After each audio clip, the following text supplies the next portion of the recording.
Hey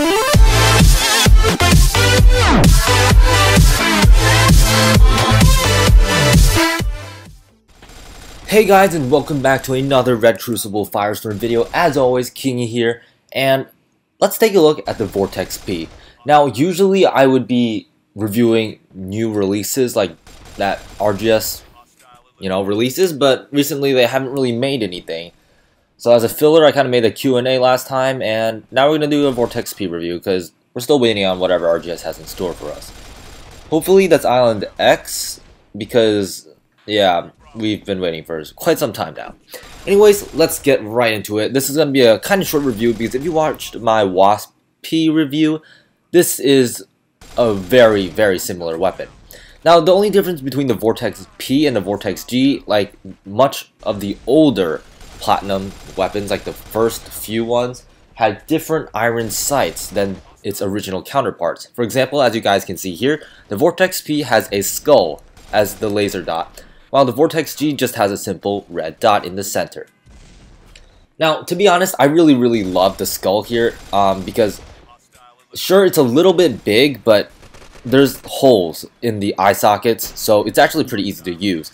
Now, there's also going to be a few clips of like the Bandit P and the Shillelagh in the background, just because those are weapons I was using.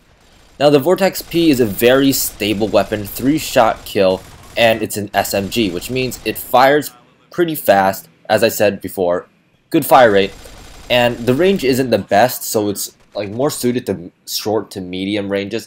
Not so much long range because, it's an SMG, but, it's a great weapon. I also really love the design on it, the skulls, because like a lot of the original Platinum weapons, they were like skull themed. Like Dracula P had like a red skull on the side and a red skull with a crown on it for the iron sights, while the Vortex P has, a skull for the iron sights and the side as well. I really love this design. I mean, it's just really cool. So, if you guys want to go for the Vortex P, by all means, go ahead for it.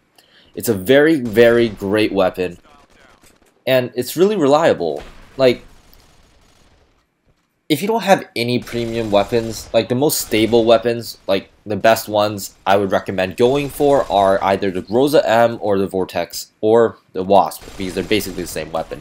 Even the bronze version is great. Okay?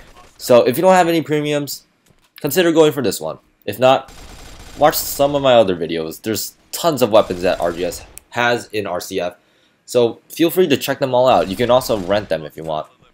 Now, in the background, I'm going to be showing the spread of the weapon. Here is the weapon with, like, I'm not holding my mouse down or anything. It's just me firing. The spread of the weapon here. And me getting the closest shot possible. At least at the moment. Anyways, that's going to be about it for this episode, guys. Hopefully RGS releases something new pretty soon, and yeah, I guess I'll see you guys in the next one. See ya.